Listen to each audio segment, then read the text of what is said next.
ನಮ್ಮನ ಶಿರವೋಯಿತ್ತು. ನಾದಪ್ರಿಯನೂ ಅಲ್ಲ, ವೇದಪ್ರಿಯನೂ ಅಲ್ಲ, ಭಕ್ತಿ ಪ್ರಿಯ ನಮ್ಮ ಕೂಡಲ ಸಂಗಮದಲ್ಲಿ. ವಿಶ್ವಗುರು ಬಸವಣ್ಣನವರ ವಚನವನ್ನ ಸ್ಮರಿಸಿ ಈ ದಿನ ಬೆಳದಿಂಗಳಲ್ಲಿ ಶರಣರ ಚಿಂತನ ಮಂಥನ ಸಮಿತಿ ಮಳವಳ್ಳಿಯವರು ಮಾಗನೂರಿನಲ್ಲಿ ಈ ಬೆಳದಿಂಗಳ ಬೆಳಕಿನಲ್ಲಿ ಹಮ್ಮಿಕೊಂಡಿರುವಂತಹ 117ನೇ ಕಾರ್ಯಕ್ರಮದಲ್ಲಿ ದಿವ್ಯ ಸಾನ್ನಿಧ್ಯವನ್ನ ದಯಪಾಲಿಸಿರುವಂತಹ ಪೂಜ್ಯ ಶ್ರೀ ಷಡಕ್ಷರ ಸ್ವಾಮಿಗಳವರ ಪಾದಗಳಿಗೆ ಭಕ್ತಿಪೂರ್ವಕ ಶರಣಾರ್ಥಿಗಳನ್ನ ಸಮರ್ಪಿಸಿ, ಈಗ ತಾನೆ ಗಂಡ ಹೆಂಡತಿ ಅಂದ್ರೆ ಹೇಗಿರಬೇಕು, ಸಾಮರಸ್ಯದ ಬದುಕನ್ನ ಯಾವ ರೀತಿ ನಡೆಸಬೇಕು ಅನ್ನೋದ್ರ ಬಗ್ಗೆ ಅನೇಕ ಉದಾಹರಣೆಗಳನ್ನ ಕೊಟ್ಟು ಉಪನ್ಯಾಸವನ್ನು ನೀಡಿದಂತಹ ನನ್ನೊಡತಿ ರೂಪಾ ಕುಮಾರಸ್ವಾಮಿ ಅವರಿಗೂ ಕೂಡ ಶರಣಾರ್ಥಿಗಳನ್ನ ಸಮರ್ಪಿಸಿ, ಮತ್ತು ಈ ಕಾರ್ಯಕ್ರಮದಲ್ಲಿ ನನ್ನ ಜೊತೆ ಯಾವಾಗಲೂ ಕೂಡ ಆಗಮಿಸುವಂತಹ ನಮ್ಮ ಫೌಂಡೇಶನ್ನ ಕೇಂದ್ರೀಯ ಸಂಚಾಲಕರಾದಂತಹ ಶ್ರೀಯುತ ಲಿಂಗಣ್ಣರವರಿಗೂ ಕೂಡ ಶರಣಾರ್ಥಿಗಳನ್ನ ಸಮರ್ಪಿಸಿ, ಬೆಳದಿಂಗಳ ಶರಣರ ಚಿಂತನ ಮಂಥನ ಸಮಿತಿಯ ಒಂದು ಭಾಗವೇ ಆಗಿರುವಂತಹ ನಮ್ಮ ಮಳವಳ್ಳಿಯ ಎಲ್ಲ ಸದ್ಭಕ್ತರು ಕೂಡ ಆಗಮಿಸಿ ಈ ಒಂದು ಅನೇಕ ಗ್ರಾಮಗಳಲ್ಲಿ ಈ ಶರಣರ ಚಿಂತನ ಮಂಥನ ನಡೆಯಲು ಕಾರಣರಾಗಿದ್ದಾರೆ.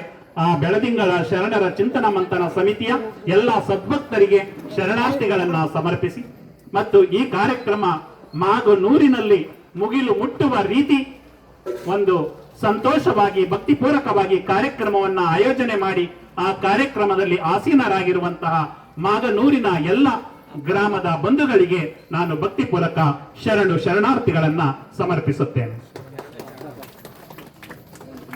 ಬಂಧುಗಳ, ಸುಮಾರು ಜನ ಅನ್ಕೊಂಡಿದ್ದೇವೆ ನಾವು ಸ್ವರ್ಗ ನರಕ ಅನ್ನೋದು ನಾವು ನಮ್ಮ ಜೀವಿತ ಅವಧಿಯನ್ನ ಬಿಟ್ಟ ಮೇಲೆ ಸಿಗುತ್ತೆ ಅಂತ. ನಿಜನಾ?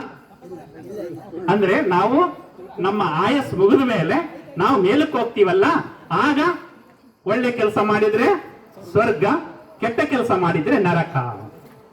ನಿಜನಾ? ನಮ್ಮ ಶರಣ ಧರ್ಮದಲ್ಲಿ ನಮ್ಮ ಅಕ್ಕವ್ರು ಹೇಳಿದಂಗೆ ಇಲ್ಲ, ಲಿಂಗಾಯತ ಧರ್ಮದಲ್ಲಿ ಇಲ್ಲ. ಸ್ವರ್ಗ ನರಕ ಎಲ್ಲಿ ನೋಡ್ತೀವಿ? ಇಲ್ಲೇ. ನಾವು ಬದುಕಿರುವಾಗ ಏನು ಒಳ್ಳೆಯ ಕೆಲಸವನ್ನು ನೋಡ್ತೀವಿ, ಅದೇ ಸ್ವರ್ಗ. ಕೆಟ್ಟದೇನಾದ್ರೂ ಆಗಿದ್ರೆ ನರಕ. ಗಂಡ ಹೆಂಡತಿ ಚೆನ್ನಾಗಿದ್ರೆ ಸ್ವರ್ಗ, ಜಗಳಾಡ್ಕೊಂಡ್ರೆ ನರಕ, ಅಷ್ಟೇ. ಆದ್ರೆ ಅದಕ್ಕೆ ನಮ್ಮ ಡಿ ವಿ ಜಿಯವರು ಹೇಳ್ತಾರೆ, ಮರಣದಿ ಮುಂದೇನು, ಭೂತವೋ ಪ್ರೇತವೋ ಪರಲೋಕವೋ ಪುನರ್ಜನ್ಮವೋ ಅದೇನು, ತಿರುಗಿ ಬಂದವರಿಲ್ಲ ವರದಿ ತಂದವರಿಲ್ಲ, ದರೆಯ ಬಾಳ್ಗದರಿನೇ ಮಂಕುತಿಮ್ಮ. ಮರಣದ ನಂತರ ಮುಂದೇನು? ಕೆಲವರು ಹೇಳ್ತಾರೆ ಅವನು ಇನ್ನೂ ಅಷ್ಟು ವರ್ಷ ಬದುಕಬೇಕಾಗಿತ್ತು, ಬದುಕದೇ ಇರೋದ್ರಿಂದ ಅವನು ಪ್ರೇತ ಆಗಿದ್ದಾನೆ, ಭೂತ ಆಗಿದ್ದಾನೆ, ಅದರಿಂದ ಹಿಂಗೆ ಒಡ್ಡಾಡ್ತಾ ಇದ್ದಾನೆ ಅಂತ ಹೇಳ್ತಾರೆ. ಮರಣದಿಂದ ಮುಂದೇನು, ಭೂತವೋ ಪ್ರೇತವೋ.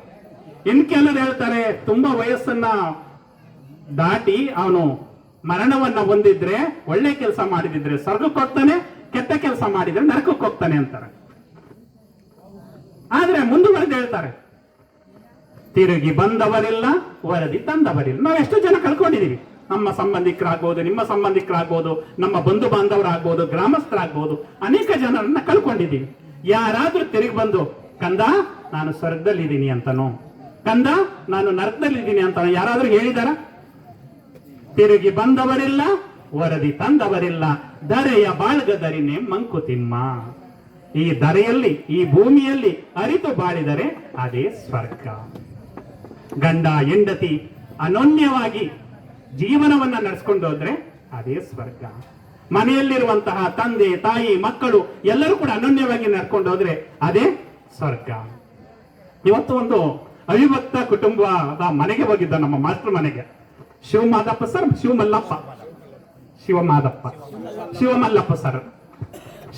ಸರ್ ಮನೆಗೆ ಹೋಗಿದ್ದ. 3 ಜನ ಅಣ್ಣ ತಮ್ಮಂದಿರು, ಇನ್ನೂ ಕೂಡ ಕೂಡು ಕುಟುಂಬದಲ್ಲಿ ಎಷ್ಟು ಚೆನ್ನಾಗಿ ನಡೀತಾ ಇದ್ದಾರೆ ಅಂದ್ರೆ ಅದನ್ನ ನೋಡಿ ಖುಷಿ ಆಯ್ತು. ಎಲ್ಲ ವಿಘಟನೆ ಆಗ್ತಿರುವಂತಹ ಇಂತಹ ಸಂದರ್ಭದಲ್ಲಿ ಅಂತಹ ಕುಟುಂಬಗಳು ನಮಗೆ ಆದರ್ಶ ಆಗುತ್ತೆ. ಅದೇ ಸಾಮರಸ್ಯ ಅಲ್ಲ. ಸಾಮರಸ್ಯ ಕೊಡೋದಿಕ್ಕೆ ನಾನು ಸುಮ್ಮನೆ ಏನೇನೋ ಓದ್ಕೊಂಡು ವಚನಗಳು ಹೇಳೋದಿಕ್ಕೋ ಅಥವಾ DVJ ಅವ್ರ ಕಗ್ಗೆ ಹೇಳೋದಿಕ್ಕೆ ಬಂದಿದ್ದೀನಿ. ಆದ್ರೆ ಪ್ರಥಮದಲ್ಲೇ ಹೋಗಿ ಆ ಕುಟುಂಬವನ್ನ ನೋಡಿ ಆ ಸಾಮರಸ್ಯದ ಬದುಕು ಅಂದ್ರೆ ಅದೇ. ಉದಾಹರಣೆಗಳೇ ನಮಗೆ ಸಿಕ್ಬಿಡುತ್ತೆ. ಇನ್ನೂ ಅನೇಕರ ಮನೆಯಲ್ಲಿ ಇರ್ಬೋದು. ನಾನು ನೋಡಿಲ್ಲ, ನಾನು ನೋಡಿರೋದನ್ನ ನಾನು ನಿಮಗೆ ಉದಾಹರಣೆಯನ್ನ ಕೊಡ್ತಾ ಇದ್ದೇನೆ. ಈ ಸಾಮರಸ್ಯದ ಬದುಕು ಯಾರಿಂದ ಪ್ರಾರಂಭ ಆಗಬೇಕು ಅನ್ನೋದನ್ನ ನೋಡೋದಾದ್ರೆ ಅದು ನನ್ನಿಂದನೇ ಪ್ರಾರಂಭ ಆಗಬೇಕು. ಗೌತಮ ಬುದ್ಧನ ಶಿಷ್ಯ ಒಂದ್ಸಲ ನಾನು ಪ್ರಪಂಚನೇ ಬದಲಾವಣೆ ಮಾಡ್ತೀನಿ ಅಂತ ಹೋದ್ನಂತೆ. 18-20 ವರ್ಷಕ್ಕೆ ಹೊರಟೋದ ಅವನು ಗೌತಮ ಬುದ್ಧನ ಶಿಷ್ಯನಾಗಿ. ಪ್ರಪಂಚವನ್ನ ಬದಲಾವಣೆ ಮಾಡ್ತೀನಿ ಅಂತ ಹೋದ. 80 ವರ್ಷ ವಯಸ್ಸಾಯ್ತು, ಬದಲಾವಣೆ ಮಾಡಕ್ಕಾಗ್ಲಿಲ್ಲ. ಮತ್ತೆ ಹಿಂದಿರುಗಿ ತನ್ನ ಮನೆಗೆ ಬರ್ತಾನೆ. ನಾನು ಪ್ರಪಂಚವನ್ನ ಬದಲಾವಣೆ ಮಾಡಿಕ್ಕಂತ ಹೋದೆ, ಆದ್ರೆ ಆಗ್ಲಿಲ್ಲ. ನಾನು ಎಲ್ಲಿ ಎಡುವುದೇ ಅಂತ ಚಿಂತನ ಮಂಥನ ಮಾಡ್ತಾನೆ. ಇದೇ ಚಿಂತನ ಮಂಥನ. ನಾವ್ ಎಲ್ಲಿ ಎಡುತ್ತಾ ಇದ್ದೀವಿ, ನಾವ್ ಯಾವ ರೀತಿ ಜೀವನವನ್ನ ನಡೆಸ್ಕೊಡ್ಬೇಕು ಅನ್ನೋದಕ್ಕೆ ನಮ್ಮ ಬೆಳದಿಂಗಳ ಶರಣರ ಚಿಂತನ ಮಂಥನ ಸಮಿತಿಯವರು ಮಾಡ್ತಾ ಇರೋದೇ ಈ ಚಿಂತನ ಮಂಥನ. ಅಂತಹ ಚಿಂತನ ಮಂಥನವನ್ನ ಮಾಡ್ತಾನೆ. ಆಗ ಅಂತಾನೆ, ನಾನು ಇಡೀ ಪ್ರಪಂಚನೇ ಬದಲಾಯಿಸ್ತೀನಿ ಅಂತ ಹೋದೆ, ಆದ್ರೆ ಪ್ರಪಂಚವನ್ನ ಬದಲಾಯಿಸುವುದಕ್ಕಿಂತ ಮೊದಲು ನಾನು ಬದಲಾಗಬೇಕಾಗಿತ್ತು. ನಾನು ಬದಲಾಗದೆ ಪ್ರಪಂಚನ ಬದಲಾಯಿಸ್ತೀನಿ ಅಂತ ಹೋದ್ರೆ ಆಗುತ್ತಾ? ನಾನು ಬದಲಾಗಿದ್ರೆ ನನ್ನ ಹೆಂಡತಿಯನ್ನ ಬದಲಾಯಿಸಬಹುದಾಗಿತ್ತು. ನಾನು ನನ್ನ ಹೆಂಡತಿ ಸೇರಿ ನನ್ನ ಕುಟುಂಬವನ್ನ ಬದಲಾಯಿಸಬಹುದಾಗಿತ್ತು. ನಾನು ನನ್ನ ಹೆಂಡತಿ ನನ್ನ ಕುಟುಂಬ ಸೇರಿ ನನ್ನ ಗ್ರಾಮವನ್ನ ಬದಲಾಯಿಸಬಹುದಾಗಿತ್ತು. ಅನಂತರ ತಾಲೂಕು, ಅನಂತರ ಜಿಲ್ಲೆ, ಅನಂತರ ರಾಜ್ಯ, ಅನಂತರ ದೇಶ, ಅನಂತರ ಪ್ರಪಂಚವನ್ನ ಬದಲಾಯಿಸಬೇಕಾಗಿತ್ತು ಅಂತ. ಹಂಗೆ ಮೊದಲು ನಾನು ಬದಲಾಗಬೇಕು. ಸಾಮರಸ್ಯ ಸಿಗಬೇಕು ಅಂದ್ರೆ ಮೊದಲು ನಾನು. ಅದಕ್ಕೆ ಹೇಳ್ತಾರೆ ಬಾಲಸಂಗಯ್ಯ ಅನ್ನೋರು ಒಂದು ವಚನ, ಕಲ್ಲು ದೇವರು ದೇವರಲ್ಲ, ಮಣ್ಣು ದೇವರು ದೇವರಲ್ಲ, ಕಂಚು ಹಿತ್ತಾಳೆ ತಾಮ್ರಗಳಿಂದ ಮಾಡಿದ ದೇವರು ದೇವರಲ್ಲ. ಕಲ್ಲು ದೇವರು ದೇವರಲ್ಲ ಅಂತಾರೆ, ಮಣ್ಣು ದೇವರು ದೇವರಲ್ಲ ಅಂತಾರೆ. ಕಂಚಿಂದ ಮಾಡ್ತಾರೆ ಸುಮಾರು ಜನ, ಕೆಲವರು ಹಿತ್ತಾಳೆಯಿಂದ ಮಾಡ್ತಾರೆ, ಕೆಲವರು ತಾಮ್ರದಿಂದ ಮಾಡ್ತಾರೆ. ನಮ್ ಜನಾರ್ದನ್ ರೆಡ್ಡಿ ಅಂತವರು ಚಿನ್ನದಿಂದ ಮಾಡಿ ದೇವರನ್ನ ತಗೊಬಂದು ಇಟ್ಬಿಡ್ತಾರೆ. ಅದು ದೇವರಲ್ಲ, ಮಣ್ಣು ದೇವರಲ್ಲ, ಕಂಚು ದೇವರಲ್ಲ, ಹಿತ್ತಾಳೆನ ದೇವರಲ್ಲ. ಹಂಗಾರೆ ಯಾವ ದೇವರು? ಇನ್ನು ಕಡೆ ಹೇಳ್ತಾರೆ, ಸೇತು ಬಂದ ರಾಮೇಶ್ವರ ಗೋಕರ್ಣ ಕಾಶಿ ಅಷ್ಟಾಷಷ್ಟಿ ಪುಣ್ಯ ಕ್ಷೇತ್ರಗಳಲ್ಲಿಗ ದೇವರು ದೇವರಲ್ಲ. ಕೆಲವು ಸೇತು ಬಂದಕ್ಕೆ ಹೋಗ್ತಾರೆ, ರಾಮೇಶ್ವರಕ್ಕೆ ಹೋಗ್ತಾರೆ, ಗೋಕರ್ಣಕ್ಕೆ ಹೋಗ್ತಾರೆ, ಕಾಶಿಗೆ ಹೋಗ್ತಾರೆ, ಅಲ್ಲಿರೋ ದೇವರು ಅಂತ. ಅದು ದೇವರಲ್ಲ ಅಂತ ಹೇಳ್ಬಿಡ್ತಾರೆ. ಹಂಗಾರೆ ಯಾವ ದೇವರು? ತನ್ನ ತಾನರಿತು ತಾನಾರೆಂದು ತಿಳಿದೊಡೆ ತಾನೇ ದೇವರು ನೋಡ ಅಪ್ರಮಾಣ ಕೂಡಲ ಸಂಗಮದೇವ. ಎಂತ ಅದ್ಭುತವಾದ ವಚನ. ನಮ್ಮನ್ನ ನಾವು ಅರ್ಥಕೊಂಡು ನಮ್ಗೆ ಗೊತ್ತು ನಾವು ಎಂತ ಮನುಷ್ಯ ಅಂತ. ನಾನು ದೇವರಂತ ಮನುಷ್ಯನ, ದೇವದಂತ ಮನುಷ್ಯನ, ಬೇರೆಯವರು ಅದನ್ನ ಚಿಂತನ ಮಂಥನ ಮಾಡೋ ಅವಶ್ಯಕತೆ ಇಲ್ಲ. ನನ್ನ ಚಿಂತನ ಮಂಥನ ನನಗೆ ಆಗ್ಬೇಕು. ಹಾಗೆ ಎನ್ನ ನಾನರಿತು ತಾನಾರೆಂದು ತಿಳಿದೊಡೆ ತಾನೇ ದೇವರು ನೋಡ ಅಪ್ರಮಾಣ ಕೂಡಲ ಸಂಗಮದೇವ ಅಂತ. ಆ ರೀತಿ ಬದುಕಿದಾಗ ಮಾತ್ರ ಜೀವನ ಸಾರ್ಥಕ ಆಗುತ್ತೆ. ನಮ್ಮನ್ನ ನಾವು ಅರಿಯೋದಕ್ಕೆ ಈ ಬೆಳದಿಂಗಳ ಶರಣರ ಚಿಂತನ ಮಂಥನ ಸಮಿತಿ ಸಾಧ್ಯ ಆಗಿದೆ. 117 ಅಂದ್ರೆ 100 ಕಾರ್ಯಕ್ರಮಗಳು, ಶತ ಕಾರ್ಯಕ್ರಮಗಳು ದಾಟಿ 117 ಕಾರ್ಯಕ್ರಮ ದಾಟ್ತಾ ಇದೆ ಅಂದ್ರೆ ನಮ್ಮ ಶಿವಕುಮಾರ ಸ್ವಾಮೀಜಿಗಳ ಆಯಸ್ಸೇನಿತ್ತು, ಈ ಬೆಳದಿಂಗಳ ಶರಣರ ಚಿಂತನ ಮಂಥನ ಸಮಿತಿಗೂ ಕೂಡ ಆಯಸ್ಸು ಅಷ್ಟೇ ವೃದ್ಧಿ ಆಗ್ತಾ ಇದೆ. ಅಲ್ಲಿ ನಮ್ಮ, ಯಾಕಂದ್ರೆ ನಾನು ಸುಮಾರು ಒಂದು 10ಕ್ಕಿಂತ ಹೆಚ್ಚು ಕಾರ್ಯಕ್ರಮಗಳನ್ನ ನೋಡಿದ್ದೇನೆ. 10ಕ್ಕಿಂತ ಹೆಚ್ಚು ಕಾರ್ಯಕ್ರಮ ಪರಶಿವಮೂರ್ತಿ ಅವರು ವಚನ ಪ್ರಾರ್ಥನೆಯನ್ನ ಕೇಳ್ತಾನೆ ಇದ್ದೀನಿ. ಆಮೇಲೆ ಇಲ್ಲಿರುವಂತ ಎಲ್ಲಾ ಸದ್ಭಕ್ತರನ್ನು ಕೂಡ ಕಾಣ್ತಾನೆ ಇದ್ದೀನಿ. ಅಂದ್ರೆ ಇದೇನಾಗುತ್ತೆ ಅಂದ್ರೆ ನಮ್ಮ ಆಯಸ್ಸನ್ನ ವೃದ್ಧಿಸುತ್ತೆ. ಇಂಥ ಕಾರ್ಯಕ್ರಮಗಳಲ್ಲಿ ಭಾಗವಹಿಸಿದಾಗ ನಮ್ಮ ಆಯಸ್ಸನ್ನ ವೃದ್ಧಿಸುತ್ತೆ. ಆ ಒಂದು ಉದ್ದೇಶದಿಂದ ನಾವು ಅವಾಯ್ಡ್ ಮಾಡಬೇಕಾಗತ್ತೆ. ಇಂಥ ಕಾರ್ಯಕ್ರಮಗಳಲ್ಲಿ ಭಾಗವಹಿಸಿ ಇಲ್ಲಿ ಏನ್ ಮಾತಾಡ್ತಾರೆ ಆ ಮಾತಾಡೋದನ್ನ ಕೇಳಿದಾಗ ಅದೇ ಸ್ವರ್ಗ. ಒಳ್ಳೆಯ ಕೆಲಸಗಳಿಗೆ ಏನ್ ನಡೀತಾ ಇದೆ. ಇವತ್ತು ಬಸವಣ್ಣವ್ರು ನೋಡಿದ್ದೀವಿ, ಶಿವಕುಮಾರ ಸ್ವಾಮೀಜಿಗಳ ಭಾವಚಿತ್ರಕ್ಕೆ ಪುಷ್ಪಾರ್ಚನೆಯನ್ನ ಮಾಡಿದ್ದೀವಿ. ಇವೆಲ್ಲವನ್ನ ನೋಡಿದಾಗ ಇಲ್ಲಿ ಏನೋ ಒಂದು ರೀತಿ ಸ್ವರ್ಗ ಸಮಾನವಾದಂತಹ ವೇದಿಕೆ ನಿರ್ಮಾಣವಾಗಿದೆ. ಪೂಜ್ಯ ಶ್ರೀಗಳಿದ್ದಾರೆ, ಅವರ ಒಂದು ಆಶೀರ್ವಾದ ಇರುತ್ತೆ, ಆಶೀರ್ವಚನ ಇರುತ್ತೆ. ಇಂಥ ಕಾರ್ಯಕ್ರಮದಲ್ಲಿ ನೀವು ಬೇರೆ ಕಡೆ ಹೋಗಿ ಮಾತನಾಡಿದಾಗ ಯಾರು ಬಂದಿಲ್ಲ ಅವರಿಗೆ ಅದು ನಷ್ಟ ಅನಿಸ್ಬೇಕು. ಅಯ್ಯೋ ನಾನು ಕೂಡ ಬರಬೇಕಾಗಿತ್ತು, ಇಲ್ಲಿ ಬಂದಂತಹ ಮಾತುಗಳನ್ನ ಕೇಳಬೇಕಾಗಿತ್ತು ಅಂತ. ಇಂತಹ ಕಾರ್ಯಕ್ರಮಗಳನ್ನ ನೋಡಿದಾಗ ನಮ್ಮ ನಯನಗಳು ಪಾವನವಾಗುತ್ತವೆ, ನಮ್ಮ ಕಣ್ಣುಗಳು ಪಾವನವಾಗುತ್ತವೆ. ಇಲ್ಲೇನಾದ್ರೂ ಒಂದು ಒಳ್ಳೆ ಮಾತುಗಳನ್ನ ನಾವು ಆಡಿದ್ರೆ ಆ ಮಾತುಗಳನ್ನ ಕೇಳಿದಾಗ ನಮ್ಮ ಕರ್ಣಗಳು ಪಾವನವಾಗುತ್ತವೆ, ಅಂದ್ರೆ ನಮ್ಮ ಕಿವಿಗಳು ಕೂಡ ಪಾವನವಾಗ್ತವೆ. ಆ ರೀತಿ ದಯಮಾಡಿ ಯಾರು ನಿಮ್ಮ ಗಂಡಂದಿರು ಬಂದಿಲ್ಲ ಅಂದ್ರೆ ನಿಮ್ಮ ಗಂಡಂದಿರಿಗೆ ಹೋಗಿ ಹೇಳಿ ಇಲ್ಲೇನ್ ನಡೀತು ಅಂತ. ಅಥವಾ ನಿಮ್ಮ ಹೆಂಡತಿಯರು ಬಂದಿಲ್ಲ ಅಂದ್ರೆ ನಿಮ್ಮ ಹೆಂಡತಿಯರಿಗೆ ಹೇಳಿ ಇಲ್ಲಿ ಏನ್ ನಡೀತು ಅಂತ. ಆಗ ಮುಂದಿನ ಕಾರ್ಯಕ್ರಮದಲ್ಲಿ ಅವರು ಖಂಡಿತ ಬರ್ತಾರೆ. ಒಂದ್ಸಲ ಒಬ್ಬ ಅಮ್ಮ, ಆ ಅಮ್ಮನ ಮನೆಗೆ ನಮ್ಮ ಪೂಜ್ಯ ಶ್ರೀಗಳ ರೀತಿ ಹೋದ್ರಂತೆ. ಅವ್ರ ಮನೆಗೆ ಹೋದಾಗ ಆ ಅಮ್ಮ ಉಪಚರಿಸಿದ ರೀತಿ, ಅವರನ್ನ ಒಳಗಡೆ ಕರ್ಕೊಂಡು ಪುಷ್ಪವನ್ನ ಹಾಕಿ ಕರ್ಕೋತಾರೆ. ನಮ್ಮಲ್ಲಿ ಯಾವಾಗ್ಲೂ ಅಕ್ಷತೆಯನ್ನ ಹಾಕೋಲ್ಲ ನಮ್ಮಲ್ಲಿ ಜಾಸ್ತಿ. ಯಾಕಂದ್ರೆ ಐದಕ್ಕೆ ಲಕ್ಕಮ್ಮ ಐದಕ್ಕೆ ಮಾರಯ್ಯ ಕತೆ ಕೇಳಿರ್ಬೋದು ನೀವು. ಅವರು ಏನ್ ಮಾಡ್ತಾ ಇರ್ತಾರೆ, ಬೀದಿಯಲ್ಲಿ ಬಿದ್ದಂತಹ ಅಕ್ಕಿಯನ್ನ ಆಯ್ದು ತಂದು ಅದನ್ನ ಪ್ರಸಾದ ಮಾಡಿ ಪ್ರಸಾದ ರೂಪದಲ್ಲಿ ಹಂಚ್ತಾರೆ. ಅದಕ್ಕೆ ಹೆಚ್ಚು ನಮ್ಮ ಈ ಧರ್ಮದ ಬಗ್ಗೆ ಅರಿವಿರೋರು ಅಕ್ಷತೆ ಹಾಕಲು ಹೂವನ್ನ ತಲೆಗೆ ಹಾಕ್ತಾರೆ. ಅಂದ್ರೆ ತಿನ್ನುವಂತಹ ಪದಾರ್ಥ ವ್ಯರ್ಥವಾಗಬಾರ್ದು ಅಂತ. ಹಾಗೆ ಸ್ವಾಮೀಜಿಗಳನ್ನ ಕರೆದು ಆಯಮ್ಮ ಪುಷ್ಪಾರ್ಚನೆಯನ್ನ ಮಾಡಿ ಒಳಗಡೆ ಕರ್ಕೋತಾರೆ. ಅವರಿಗೆ ಪೂಜೆಯನ್ನ ಮಾಡುವಂತಹ ಸಾಮಗ್ರಿಗಳನ್ನ ಸಿದ್ಧಪಡಿಸ್ತಾರೆ. ನಂತರ ಅವರಿಗೆ ಪೂಜೆ ಆಗುತ್ತೆ, ಪ್ರಸಾದವನ್ನ ಪ್ರೀತಿಯಿಂದ ಭಕ್ತಿಯಿಂದ ಬಡಿಸ್ತಾರೆ. ಇದೆಲ್ಲವನ್ನ ನೋಡ್ಬಿಟ್ಟು ಸ್ವಾಮೀಜಿಗಳಿಗೆ ಖುಷಿ ಆಗಿಬಿಡುತ್ತೆ. ಏನಮ್ಮ ಇಷ್ಟೊಂದು ಸಂಸ್ಕಾರವನ್ನ ಕಲ್ತಿದೆಯಲ್ಲ, ನಿನ್ನ ಹೆಸರೇನಮ್ಮ ಅಂತ ಹೇಳಿದಾಗ ಅವರ ಹೆಸರು ಹೇಳ್ತಾರೆ. ನಿನ್ನ ವಯಸ್ಸು ಎಷ್ಟಮ್ಮ ಅಂದಾಗ, ನನ್ನ ವಯಸ್ಸು 2 ವರ್ಷ ಬುದ್ಧಿ. ಅವ್ರ ವಯಸ್ಸು 42 ವರ್ಷ ಆಗಿರುತ್ತೆ. ಏನಿಲ್ಲ ಆಶ್ಚರ್ಯ ಇದೆಯಲ್ಲ, 2 ವರ್ಷ ಅಂತ ಹೇಳ್ತಾ ಇದ್ದಾರಮ್ಮ. ಏನಮ್ಮ ಈಗಂತ ಇದೆ? ನಿನ್ನ ಗಂಡನ ವಯಸ್ಸು? ನನ್ನ ಗಂಡನ ವಯಸ್ಸು 1 ವರ್ಷ ಬುದ್ಧಿ. ನಿನ್ನ ಅತ್ತೆಯ ವಯಸ್ಸು? ನನ್ನ ಅತ್ತೆಯ ವಯಸ್ಸು 6 ತಿಂಗಳು ಬುದ್ಧಿ. ನಿಮ್ಮ ಮಾವನ ವಯಸ್ಸು? ನಮ್ಮ ಮಾವ ಇನ್ನು ಹುಟ್ಟೇ ಇಲ್ಲ ಬುದ್ಧಿ. ಏನೋ ಇದರಲ್ಲಿ ಒಗಟಿನ ರೀತಿ ಹೇಳ್ತಾ ಇದೆಯಲ್ಲ, ಇದನ್ನ ಬಿಡಿಸಿ ಹೇಳಮ್ಮ ಅಂತ ಹೇಳಿದಾಗ ಆಗ ಅವ್ರು ಹೇಳ್ತಾರೆ, ನೋಡಿ ಸ್ವಾಮೀಜಿ, ನನಗೆ 40 ವರ್ಷ ವಯಸ್ಸು ಏಕ್ ಕಳೆದೋಯ್ತು ಅಂತ ಗೊತ್ತಿಲ್ಲ. ನಾನು ವ್ಯರ್ಥವಾದ ಬದುಕನ್ನ ಬದುಕುಬಿಟ್ಟೆ. ಜನರ ಜೊತೆ ಯಾವ ರೀತಿ ಮಾತನಾಡಬೇಕು, ಜನರ ಜೊತೆ ಯಾವ ರೀತಿ ವರ್ತನೆಯನ್ನ ಮಾಡಬೇಕು, ನನ್ನ ಅಕ್ಕಪಕ್ಕದ ಜನರ ಜೊತೆ ಯಾವ ರೀತಿ ವರ್ತನೆಯನ್ನ ತೋರಿಸ್ಬೇಕು ಅನ್ನೋದು ಗೊತ್ತಿರಲಿಲ್ಲ. ಹಿಂಗೆ ನಮ್ಮ ಒಂದು ಗ್ರಾಮಕ್ಕೆ ಒಬ್ರು ಸ್ವಾಮೀಜಿಗಳು ಒಬ್ರು ಪ್ರವಚನಕಾರರನ್ನ ಕರೆಸಿದ್ರು. ಅವರು ತಂದೆ ತಾಯಿಗಳ ಜೊತೆ, ಗಂಡನ ಜೊತೆ, ಮತ್ತೆ ಅಕ್ಕಪಕ್ಕದಲ್ಲಿ ವಾಸಿಸುವ ಜನರ ಜೊತೆ ಯಾವ ರೀತಿ ಬದುಕಬೇಕು ಅಂತ ಹೇಳ್ಕೊಟ್ರು. ಅವತ್ತಿನಿಂದ ನನ್ನ ಜೀವನವನ್ನ ನಡೆಸ್ಕೊಂಡು ಹೋಗ್ತಾ ಇದ್ದೀನಿ, ಒಳ್ಳೆಯ ಮಾತನ್ನ ಹಾಡ್ತಾ ಇದ್ದೀನಿ, ಒಳ್ಳೆ ಸಂಸ್ಕಾರವನ್ನ ಕಲ್ತಾ ಇದ್ದೀನಿ. ಅಂದ್ರೆ ನಾನು 2 ವರ್ಷಗಳಿಂದ ನಾನು ಒಳ್ಳೆಯ ಜೀವನವನ್ನ ನಡೆಸ್ತಾ ಇರೋದ್ರಿಂದ ನನ್ನ ನಿಜವಾದ ವಯಸ್ಸು 2 ವರ್ಷ. ಇನ್ನು ನನ್ನ ಗಂಡನ್ನ ಸರಿ ಮಾಡಿಸೋದಕ್ಕೆ 1 ವರ್ಷ ಹಿಡಿತು ಬುದ್ಧಿ. ನನ್ನ ಗಂಡ 1 ವರ್ಷದಿಂದ ಸರಿಯಾಗಿದ್ದಾರೆ, ಆದುದರಿಂದ ನನ್ನ ಗಂಡನ ವಯಸ್ಸು 1 ವರ್ಷ. ನನ್ನ ಅತ್ತೆಯನ್ನ ಸರಿ ಮಾಡಬೇಕು ಅಂದ್ರೆ 1.5 ವರ್ಷ ಹಿಡಿತು, 6 ತಿಂಗಳಿಂದ ನಮ್ಮ ಅತ್ತೆ ಸರಿಯಾಗಿದ್ದಾರೆ, ಅದರಿಂದ ನಮ್ಮ ಅತ್ತೆಯ ವಯಸ್ಸು 6 ತಿಂಗಳು. ನಿಮ್ಮ ಮಾವನ ವಯಸ್ಸು? ನಮ್ಮ ಮಾವ ಇನ್ನು ಸರಿಯಾಗಿಲ್ಲ ಬುದ್ಧಿ, ಅವರನ್ನು ಸರಿ ಮಾಡ್ತಾ ಇದ್ದೀನಿ, ಅದಕ್ಕೆ ನಮ್ಮ ಮಾವ ಹುಟ್ಟೇ ಇಲ್ಲ. ಅರ್ಥ ಆಯ್ತಲ್ಲ? ಅಂದ್ರೆ ನಮ್ಮ ನಿಜವಾದ ವಯಸ್ಸು ಪ್ರಾರಂಭವಾಗೋದು ನಮ್ಮ ಸಂಸ್ಕಾರಯುತವಾದಂತಹ ಜೀವನ ಯಾವ ರೀತಿ ನಡಿಬೇಕು ಅದರಿಂದ.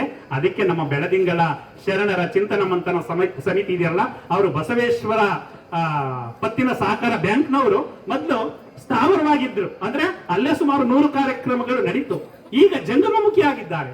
ಯಾಕಂದ್ರೆ ಕೇವಲ ಅದೇ ಸ್ಥಳದಲ್ಲಿ ನಡೆಯೋದಕ್ಕಿಂತ ಜಂಗಮಮುಖಿಯಾಗಿ ಹಿಂಗೆ ಗ್ರಾಮಗಳಲ್ಲಿ ಶರಣರ ಚಿಂತನ ಮಂಥನಗಳನ್ನು ನಡೆಸಿದಾಗ ಅದರ ಸೌಭಾಗ್ಯವನ್ನ ಪಡೆದು ಅಂತಹ ಜನರು ಏನಾದ್ರೂ ಅವರ ಜೀವನದಲ್ಲಿ ಬದಲಾವಣೆಯನ್ನ ಮಾಡಿಕೊಳ್ಳಿ ಅನ್ನೋ ಒಂದು ಸದುದ್ದೇಶದಿಂದ ಈ ರೀತಿ ಕಾರ್ಯಕ್ರಮಗಳನ್ನ ಮಾಡ್ತಾ ಇದ್ದಾರೆ.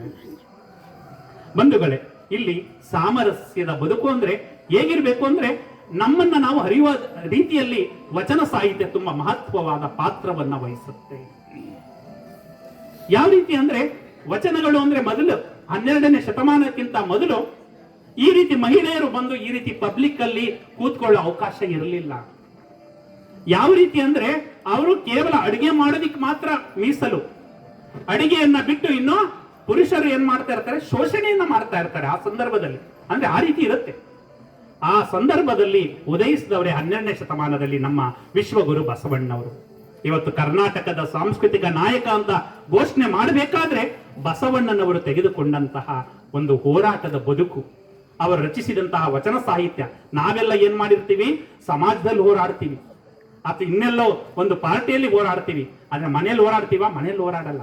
ಆದ್ರೆ ಬಸವಣ್ಣನವರು ತನ್ನ ಅಕ್ಕನಾದಂತಹ ನಾಗಲಾಂಬಿಕೆ ಅವರಿಗೆ ಸಮಾನತೆಯನ್ನ ಕೊಡೋದಿಕ್ಕೆ ಹೋರಾಡ್ತಾರೆ. ಹೇಗೆ ಅಂದ್ರೆ, ಅವನಿಗೆ ಜನಿವಾರವನ್ನ ಕಟ್ಟೋದಿಕ್ಕೆ ಹೋಗ್ತಾರೆ. ಬ್ರಾಹ್ಮಣ ಮನೆತನದಲ್ಲಿ ಹುಟ್ಟಿರ್ತಾರೆ ಅವರು. ಜನಿವಾರನ್ನ ಕೊಡಕ್ ಹೋದಾಗ ಅಕ್ಕನಿಗೆ ಫಸ್ಟ್ ಕಟ್ಟಿ ಜನಿವಾರವನ್ನ ಅಂತ ಹೇಳ್ತಾರೆ. ಇಲ್ಲಪ್ಪ, ಇದು ಹೆಣ್ಣು ಮಕ್ಕಳಿಗೆ ನಿಷಿದ್ಧ.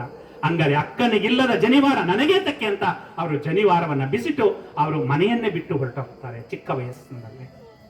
ಹೋಗಿ ಕೂಡಲ ಸಂಗಮ ಅಂತ ಹೋಗಿದ್ದೀರಾ? ಎಷ್ಟು ಜನ ನೋಡಿದ್ದೀರಾ ಕೂಡಲ ಸಂಗಮ? ಬೆರಳೆಣಿಕೆ ಎಷ್ಟು. ದಯಮಾಡಿ ನಮ್ಮ ಶರಣ ಕ್ಷೇತ್ರಗಳು, ನಾವೆಲ್ಲೋ ಧರ್ಮಸ್ಥಳಕ್ಕೆ ಹೋದ್ರೆ ನಾವು ಪಾವನ ಆಗಲ್ಲ, ಅಥವಾ ತಿರುಪತಿಗೆ ಹೋದ್ರೆ ನಾವು ಪಾವನ ಆಗಲ್ಲ. ಧರ್ಮಸ್ಥಳಕ್ಕೆ ಎಷ್ಟು ಜನ ಹೋಗಿದ್ದೀರಾ? ತುಂಬಾ ಜನ ಹೋಗಿದ್ದೀರಾ? ಎಸ್. ನಾವು ಬೇರೆ ಎಲ್ಲೇ ಹೋದ್ರೂ ಕೂಡ ನಮ್ಮ ಜನ್ಮ ಪಾವನ ಆಗಲ್ಲ. ನಾವು ಲಿಂಗಾಯತರಾದವರು ನಮ್ಮ ಶರಣ ಕ್ಷೇತ್ರಗಳನ್ನ ಕೈ ಮುಗಿದು ಕೇಳ್ಕೊತೀನಿ, ಜೀವನದಲ್ಲಿ ಜೀವ ಇರೋವರೆಗೆ ನಾಳೆನೆ ಹೋಗಿ. ಈಗಂತೂ ಒಳ್ಳೆಯ ಒಂದು ಆಪರ್ಚುನಿಟಿ ಇದೆ ನಮ್ಮ ಇದರಿಂದ, ಯಾವುದು ಕರ್ನಾಟಕ ಸರ್ಕಾರದಿಂದ, ಏನು ಮಹಿಳೆಯರಿಗೆ ಉಚಿತ ಬಸ್ ವ್ಯವಸ್ಥೆ ಇದೆ ಅಲ್ವಾ. ನಿಮ್ ಗಂಡಂದಿರಿಗೆ ಚಾರ್ಜ್ ಹಾಕೊಳ್ಳಿ, ನೀವು ಫ್ರೀಯಾಗಿ ಹೋಗಿ ಅಲ್ಲಿ ಕೂಡಲ ಸಂಗಮವನ್ನ ನೋಡಿ. ಬಸವ ಕಲ್ಯಾಣ ಅಂತ ಇದೆ, ಅಲ್ಲಿ 2 ದಿನ ಆದ್ರೂ ಕೂಡ ಅಂತ ಸ್ಥಳಗಳಿವೆ. ಎಂತೆಂತ ಸ್ಥಳಗಳಿದೆ ಅಂದ್ರೆ ಬಸವಣ್ಣನವರ ಕರ್ಮಭೂಮಿ. ಇನ್ನೊಂದು ವರ್ಷ ಆದ್ಮೇಲೆ ಆ ಬಸವ ಕಲ್ಯಾಣ ನೋಡೋದಿಕ್ಕೆ 2 ಕಣ್ಣು ಸಾಲದು. ಅನುಭವ ಮಂಟಪ ಅಂತ ಏನಿತ್ತು, ಆ ಅನುಭವ ಮಂಟಪದಲ್ಲಿ 770 ಅಮರಗಣಗಳಿದ್ರು. ಆ 770 ಅಮರಗಣಗಳ ದ್ಯೋತಕವಾಗಿ 770 ಕಂಬಗಳನ್ನ ಸೃಷ್ಟಿ ಮಾಡಿ ಅವರು ಅನುಭವ ಮಂಟಪವನ್ನ ತ್ರಿಪುರಾಂತಕ ಕೆರೆ ಅಂತ ಇದೆ, ಆ ತ್ರಿಪುರಾಂತಕ ಕೆರೆ ಮೇಲೆ ಕಟ್ತಾ ಇದ್ದಾರೆ. ಅಂತ ಸ್ಥಳಗಳನ್ನ ಹೋಗಿ ಬಂದಾಗ ನಮ್ಮ ಜನ್ಮ ಪಾವನ ಆಗುತ್ತೆ. ಈಗ ಮುಸ್ಲಿಮರು ಎಲ್ಲಿಗೆ ಹೋಗ್ತಾರೆ? ಮೆಕ್ಕಕ್ಕೆ ಹೋಗ್ತಾರೆ. ಮೆಕ್ಕಕ್ಕೆ ಹೋಗಿ ಬಂದಾಗ ಮಾತ್ರ ಅವರ ಜನ್ಮ ಪಾವನ ಆಗೋದು. ಅವ್ರ ಜೀವನದಲ್ಲಿ ಎಷ್ಟೇ ಖರ್ಚಾಗ್ಲಿ ಮೆಕ್ಕಕ್ಕೆ ಹೋಗಿ ಬರ್ತಾರೆ. ನಾವೆಲ್ಲಿಗೆ ಹೋಗ್ಬೇಕು? ಕೂಡಲ ಸಂಗಮ ಹೋಗ್ಬೇಕು, ಬಸವ ಕಲ್ಯಾಣ ಹೋಗ್ಬೇಕು. ಈ ಸ್ಥಳಗಳಿಗೆ ಹೋಗಿ ಬಂದಾಗ ಮಾತ್ರ ನಮ್ಮ ಪಾವನ. ದಯಮಾಡಿ ಹಠ ಬೇರೆದಕ್ಕೆ ಮಾಡಬೇಡಿ. ಸೀರೆ ತಗೊಡಿ ಅಂತ ಹಠ ಮಾಡಬೇಡಿ, ಒಡವೆ ತಗೊಡಿ ಅಂತ ಹಠ ಮಾಡಬೇಡಿ. ನನ್ನನ್ನು ಕೂಡಲ ಸಂಗಮಕ್ಕೆ ಕರ್ಕೊಂಡು ಹೋಗುವಂತ ಹಠ ಮಾಡಿ ನಿಮ್ ಗಂಡಂದ್ರ ಜೊತೆ, ಅಥವಾ ಬಸವ ಕಲ್ಯಾಣಕ್ಕೆ ಕರ್ಕೊಂಡು ಹೋಗಿ ಅಂತ ಹಠ ಮಾಡಿ ಆ ಸ್ಥಳಗಳಿಗೆ ಒಂದು ಶರಣ ಪ್ರವಾಸವನ್ನ ಕೈಗೊಂಡು, ಹಿಂಗೆ ತುಂಬಾ ಜನ ಇದ್ದೀರಾ, ಒಂದು ಬಸ್ ಮಾಡ್ಕೊಂಡು ಆರಾಮಾಗಿ ಹೋಗ್ಬೋದು. ಬಸ್ಸಲ್ಲಿ ಹೋದ್ರೆ ನೀವು ಅನೇಕ ಸ್ಥಳಗಳನ್ನ 4-5 ದಿನದಲ್ಲಿ ನೋಡ್ಕೊಂಡು ಬರಬಹುದು. ಅಂತಹ ಒಂದು ಶರಣ ಕ್ಷೇತ್ರಗಳ ನೀವು ದರ್ಶನವನ್ನ ಮಾಡಿ ಅಂತ ಬಸವಣ್ಣವರು ಆ ಮನೆಯನ್ನ ಬಿಟ್ಟು ಕೂಡಲ ಸಂಗಮಕ್ಕೆ ಹೋಗ್ತಾರೆ. ಅಲ್ಲಿ ಒಂದು ಬಂಡೆಯ ಮೇಲೆ ಕುಳಿತುಕೊಂಡು ಆ ಒಂದು ನದಿಯನ್ನ ನೋಡ್ತಾ ನೋಡ್ತಾ ನೋಡ್ತಾ ಅವರಿಗೆ ಒಂದು ಚಿಂತನೆ ಒಳೆಯುತ್ತೆ. ನಾನು ಮಹಿಳೆಯರಿಗೂ ಕೂಡ ಸಮಾನತೆಯನ್ನು ಕೊಡಬೇಕು, ಮಹಿಳೆಯರು ಕೂಡ ಪೂಜೆಗೆ ಅರ್ಹತೆ ಇಲ್ಲ ಅಂತ ಮಹಿಳೆಯರನ್ನು ಕೂಡ ಪೂಜೆಯಲ್ಲಿ ತೊಡಗಿಸ್ಕೊಳ್ಬೇಕಂದ್ರೆ ಏನ್ ಮಾಡಬೇಕು ಅನ್ನೋದು ಒಂದು ರೀತಿ ಅವರ ತಲೆಯಲ್ಲಿ ಒಳೆಯುತ್ತೆ. ಆ ತಲೆಯಲ್ಲಿ ಒಡೆದಾಗ ಬಂದದ್ದಂತೆ ಇಷ್ಟಲಿಂಗ. ಆ ಇಷ್ಟಲಿಂಗ ಆವಿಷ್ಕಾರವನ್ನ ಅವರು ಮಾಡ್ತಾರೆ, ಇಷ್ಟಲಿಂಗದ ಧಾರಣೆಯನ್ನ ಮಾಡ್ತಾರೆ ಆ ಸಂದರ್ಭದಲ್ಲಿ. ತದನಂತರ ಅವರು ಇಷ್ಟಲಿಂಗವನ್ನ ಹೊಂದಿ ಮೊದಲನೇದಾಗಿ ಇಷ್ಟಲಿಂಗವನ್ನ ಕೊಟ್ಟಂತದ್ದು ಯಾರಿಗೆ ಗೊತ್ತಾ? ತನ್ನ ಅಕ್ಕನಿಗೆ, ನಾಗಲಾಂಬಿಕೆ ಅವರಿಗೆ. ನಾಗಲಾಂಬಿಕೆ ಅವರಿಗೆ ಇಷ್ಟಲಿಂಗವನ್ನ ಕಟ್ಕೋತಾರೆ. ಇವತ್ತು ಎಲ್ಲಾ ಮಹಿಳೆಯರು ಇಷ್ಟಲಿಂಗವನ್ನ ಕಟ್ಕೊಂಡಿದ್ದೀರಿ ಅಂದ್ರೆ ಅದಕ್ಕೆ ಕಾರಣ ಯಾರು? ನಮ್ಮ ಬಸವಣ್ಣನವರು. ಅಂತಹ ಬಸವಣ್ಣನವರು ಈ ರೀತಿ ಮಹಿಳೆಯರಿಗೂ ಕೂಡ ಸಮಾನತೆಯನ್ನ ಕೊಟ್ಟದ್ರಿಂದ ಅವರನ್ನ ಕರ್ನಾಟಕದ ಸಾಂಸ್ಕೃತಿಕ ನಾಯಕ ಅಂತ ಘೋಷಣೆ ಮಾಡಿದ್ದಾರೆ. ಈ ಸಾಮರಸ್ಯ. ಆಮೇಲೆ ಇನ್ನೊಂದು ಏನಪ್ಪಾ ಅಂದ್ರೆ ಅಲ್ಲಿವರೆಗೆ ಧರ್ಮ ಅಂದ್ರೆ ಏನು ಅನ್ನೋದು ಅರ್ಥನೇ ಆಗ್ತಾ ಇರಲಿಲ್ಲ. ಎಲ್ಲ ಏನಾಗಿತ್ತು? ಸಂಸ್ಕೃತಮಯ ಆಗ್ಬಿಟ್ಟಿತ್ತು, ಸಂಸ್ಕೃತದಲ್ಲೇ ಹೇಳುವಂಥದ್ದು. ಈಗಲೂ ಕೂಡ ಅನೇಕರು ನಮ್ಮ ಪೂಜೆಗೆ ಬಂದ್ರೆ, ಏನೋ ಬಂದ್ರೆ ಮದುವೆಗಳಲ್ಲಿ ಅನೇಕ ಶ್ಲೋಕಗಳು ಹೇಳ್ತಾರೆ. ಅರ್ಥ ಆಗತ್ತಾ ನಮ್ಗೆ? ಯಾರಿಗಾದ್ರೂ ಅರ್ಥ ಆಗಿದ್ಯಾ? ಏನು ಅರ್ಥ ಆಗಲ್ಲ. ಆದ್ರೆ ನಾವು ಮಾಡ್ತೇವೆ, ನಾವು ಮದುವೆ ಮಾಡ್ತೀವಿ. ನಾನು ನಮ್ಮ ಶ್ರೀಮತಿನೇ ಹೋಗಿ ಸುಮಾರು 10ಕ್ಕಿಂತ ಹೆಚ್ಚು ವಚನ ಮಾಂಗಲ್ಯವನ್ನ ಮಾಡಿಸಿದ್ದೇವೆ. ವಚನಗಳನ್ನೇ ಹೇಳಿ ಮದುವೆ ಮಾಡಿಸ್ತೇವೆ. ಅದನ್ನ ನಮ್ಮ ಯೂಟ್ಯೂಬ್ ಅಲ್ಲಿ ನಮ್ಮ ವಾಟ್ಸಪ್ ನಂಬರ್ ಹೋಗುವಾಗ ತಗೊಳ್ಳಿ, ನಮ್ಮ ನಂಬರ್ಗೆ, ನಮ್ಮ ಗ್ರೂಪ್ಗೆ ಸೇರಿ ಯಾವ ರೀತಿ ನಮ್ಮ ಜೀವನ ಇರಬೇಕು, ಮತ್ತೆ ವಚನ ಮಾಂಗಲ್ಯ ಅಂದ್ರೆ ಏನು, ವಚನ ಮದುವೆ ಹೇಗಿರ್ಬೇಕು ಅನ್ನೋದನ್ನ ನಾವು ಹೇಳ್ತೇವೆ, ಮತ್ತೆ ಪೂಜಾ ಕ್ರಮ ಹೇಗಿರ್ಬೇಕು ಅನ್ನೋದನ್ನ ಹೇಳ್ಕೊಡ್ತೀವಿ. ಆಗ ಅರ್ಥ ಆಗುತ್ತೆ.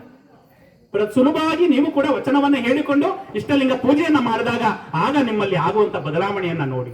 ಅಲ್ಲಿವರೆಗೆ ಸಂಸ್ಕೃತಮಯವಾಗಿಬಿಟ್ಟಿರುತ್ತೆ. ಈಗ ಉದಾಹರಣೆಗೆ ಒಂದು ವಾಕ್ಯ ಹೇಳ್ತೇನೆ ಸಂಸ್ಕೃತದಲ್ಲಿ, ಯಾವ್ದಾದ್ರೂ ಅರ್ಥ ಆಗಿದ್ರೆ ಕೈ ಎತ್ತಿ ದಯಮಾಡಿ. ಶ್ರೂಯತಾಂ ಧರ್ಮ ಸರ್ವಸ್ವ ಸುತ್ವ ಚೈವ ಅವಧಾರ್ಯತಾಂ. ಈ ಸಂಸ್ಕೃತ ಶ್ಲೋಕ ಯಾರಿಗಾದ್ರೂ ಅರ್ಥ ಆಗಿದ್ರೆ ದಯಮಾಡಿ ಕೈ ಎತ್ತಿ. ಶ್ರೂಯತಾಂ ಧರ್ಮ ಸರ್ವಸ್ವ ಸುತ್ವ ಚೈವ ಅವಧಾರ್ಯತಾಂ. ನನಗೂ ಅರ್ಥ ಆಗ್ಲಿಲ್ಲ, ನಾನು ಓದ್ಕೊಂಡು ಬಂದಿದ್ದೀನಿ, ಅದರಿಂದ ಅರ್ಥ ಆಗಿದೆ ಅಷ್ಟೇ.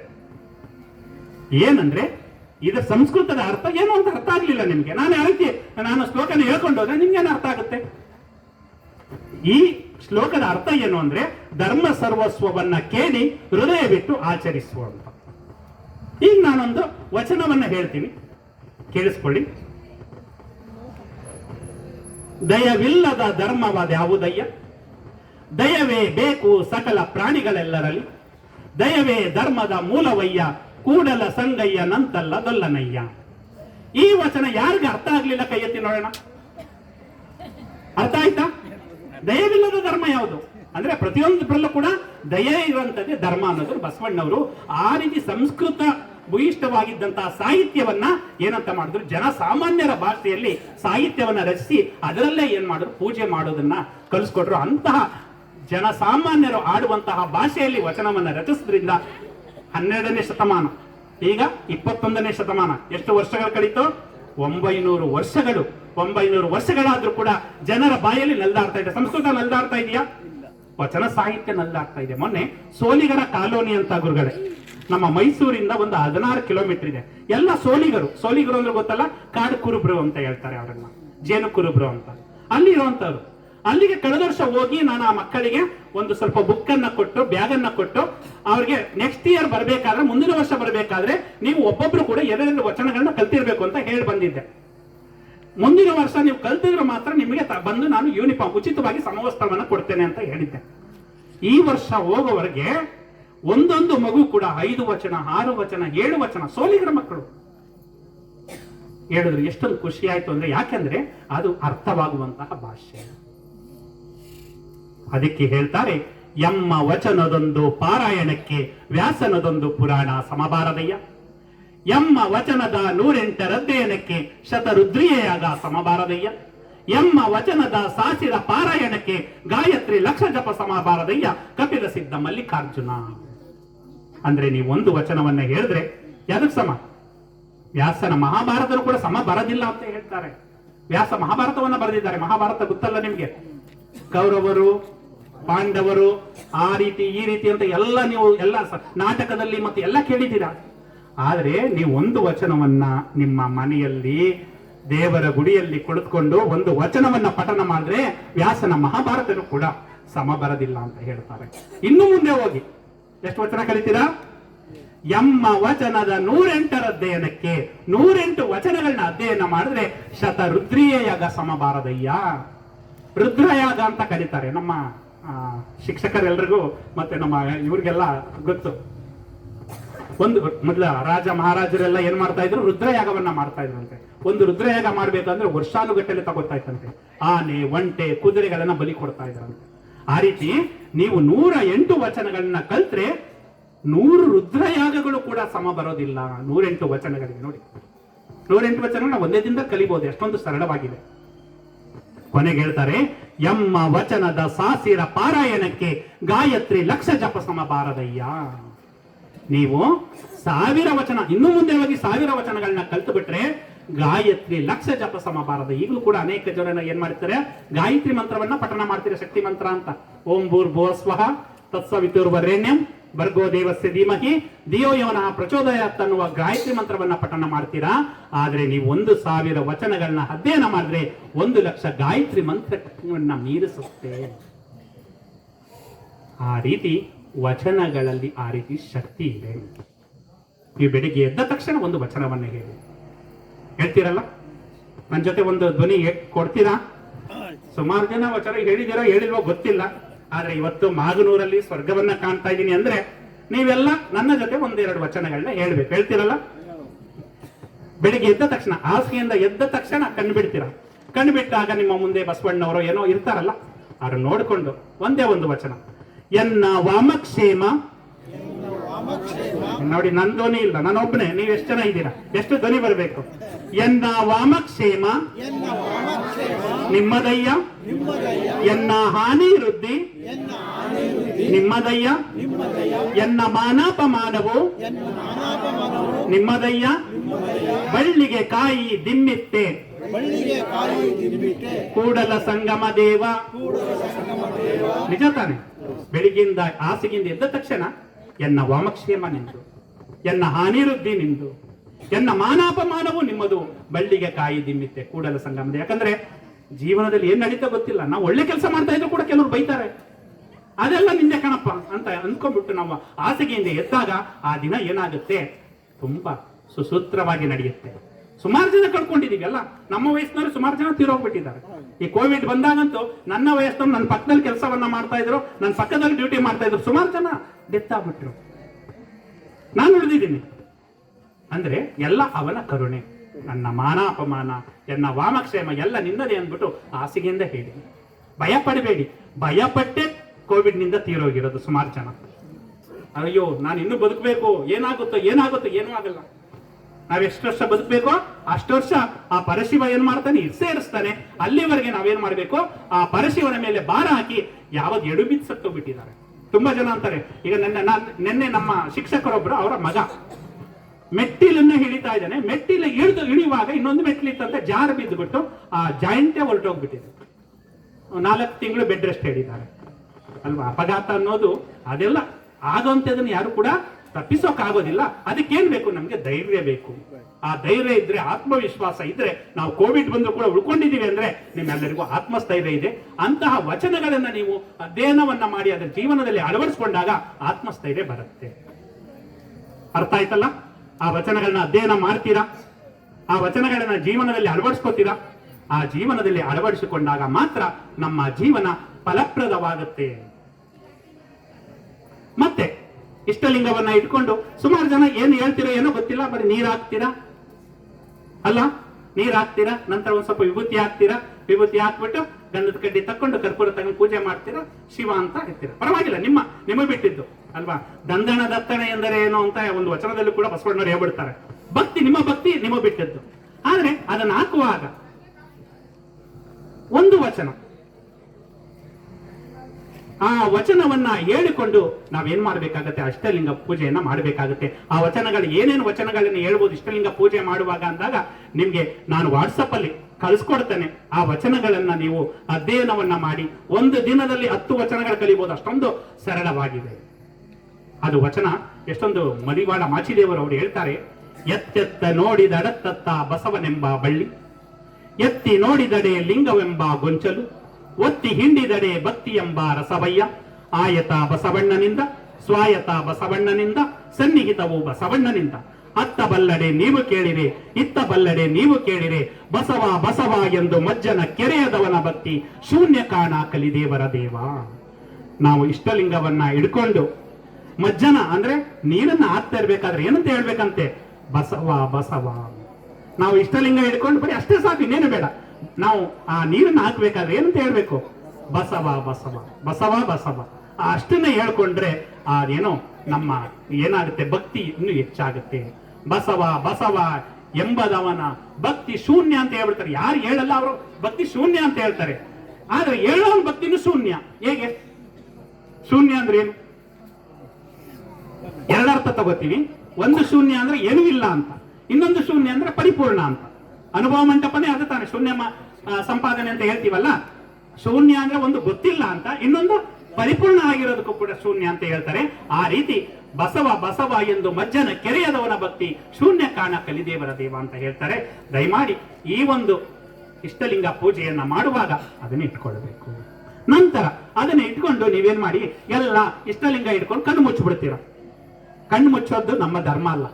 ಕಣ್ಣನ್ನ ಬಿಟ್ಟು ಅನಿಮಿಷ ದೃಷ್ಟಿ ಅಂತ ಹೇಳ್ತಾರೆ. ಅಂದ್ರೆ ಅರ್ಧ ಕಣ್ಣು ತೆರೆದಂಗೆ ಅದನ್ನ ಇಟ್ಕೊಂಡು ನಮ್ಮ ಪ್ರಾರ್ಥನೆಯಲ್ಲಿ ಪರಶುಮೂರ್ತಿಯವರು ಹೇಳಿದ್ರು. ಯಾವ ವಚನ?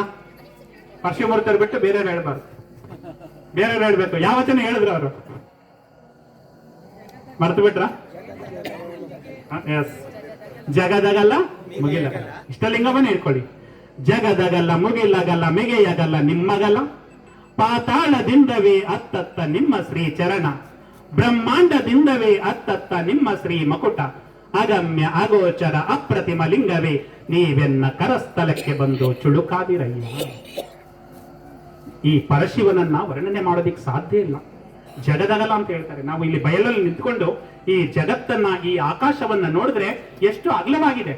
ಆ ರೀತಿ ಜಗದಗಲ ನೀವು, ಮುಗಿಲಗಲ ನೀವು, ಮಿಗಿಯಗಲ ನಿಮ್ಮನ್ನ ಅರ್ಥ ಮಾಡೋಕ್ ಸಾಧ್ಯ ಇಲ್ಲ.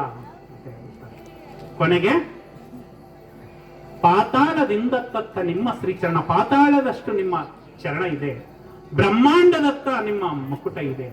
ಅಂತವರು ಬಂದು ಎಲ್ಲಿಗೆ ಬಂದಿದ್ದೀರಾ ನೀವು?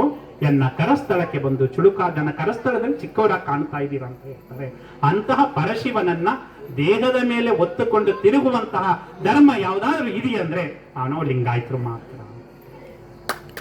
ಅರ್ಥ ಆಯ್ತಲ್ಲ? ಪ್ರಪಂಚದಲ್ಲಿ ವಿಶೇಷವಾದಂತಹ ಧರ್ಮ ಯಾವ್ದಾದ್ರು ಇದೆ ಅಂದ್ರೆ ಲಿಂಗಾಯತರು ದೇವರನ್ನೇ ಜೊತೆಯಲ್ಲಿ ತೆಗೆದುಕೊಂಡು ಹೋಗ್ತಾ ಇದ್ದೇವೆ. ಅದಕ್ಕೆ ದೇಹವೇ ದೇವಾಲಯ. ಗೊತ್ತಲ್ಲ? ದೇಹವೇ ದೇವಾಲಯ. ನಮ್ಮದು ದೇವಾಲಯ ಸಂಸ್ಕೃತಿಗಿಂತ ದೇಹಾಲಯ ಸಂಸ್ಕೃತಿಗೆ ಹೆಚ್ಚು ಮಹತ್ವವನ್ನ ಕೊಟ್ಟವರು. ಅದಕ್ಕೆ ಹೇಳ್ತಾರೆ ಬಸವಣ್ಣವರು, ಉಳ್ಳವರು ಶಿವಾಲಯ ಮಾಡಿಕರು ನಾನೇನು ಮಾಡಲಿ ಬಡವನಯ್ಯ, ಎನ್ನ ಕಾಲೇ ಕಂಬ ದೇಹವೇ ದೇಗುಲ ಶಿರವೇವನ್ನ ಕಳಸವಯ್ಯ, ಕೂಡಲ ಸಂಗಮ ದೇವ ಕೇಳಯ್ಯ, ಸ್ಥಾವರ ಕಳಿವುಂಟು ಜಂಗಮ ಕಳಿವಿಲ್ಲ ಅಂತ ಹೇಳ್ತಾರೆ. ಅಂತಹ ಆ ಒಂದು ವಚನವನ್ನ ಇಷ್ಟಲಿಂಗವನ್ನ ಹಿಡ್ಕೊಂಡು ಹೇಳಿ. ಇನ್ನು ಷಣ್ಮುಖ ಸ್ವಾಮಿಗಳು ಎಷ್ಟೊಂದು ಅನುಭವಿಸ್ಕೊಂಡು ಹೇಳ್ತಾರೆ ಅಂದ್ರೆ, ಬಲವಂತವಾಗಿ ಹೇಳ್ಬೇಡಿ, ಯಾವುದನ್ನೇ ಆಗ್ಲಿ ಅನುಭವಿಸ್ತಾ ಹೇಳಿ. ಜಗವನೊಳಕೊಂಡ ಲಿಂಗವು ಸೊಗಸಿಂದೆನ್ನ ಕರಸ್ಥಲಕ್ಕೆ ಬಂದಿರಲು ಕಂಡು ಹಗರಣವಾಯಿತನಗೆ ಗುರು ಲಿಂಗ ಜಂಗಮ ಸ್ವರೂಪವಾಗಿ ಮೂರ್ತಿಗೊಂಡಿತ್ತು ನೋಡ.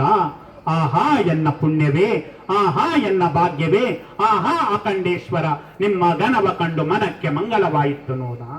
ಆ ಲಿಂಗವನ್ನ ನೋಡ್ತಾ ಇದ್ದಾರೆ, ಲಿಂಗವನ್ನ ನೋಡ್ತಾ ನೋಡ್ತಾ ಕಣ್ಣಿನಲ್ಲಿ ಆನಂದ ಆಗ್ತಾ ಇದೆ. ಆ ಆನಂದ ಹೇಗೆ ಅಂದ್ರೆ, ಆ ಆನಂದವನ್ನು ಅನುಭವಿಸೋದಿಕ್ಕೆ ಅಸಾಧ್ಯ. ಆ ಇಷ್ಟಲಿಂಗದಲ್ಲಿ ಅನುಸಂಧಾನ ಅಂತ, ಲಿಂಗಾಂಗ ಸಾಮರಸ್ಯ ಅಂತ ಕರೀತಾರೆ ಅದಕ್ಕೆ.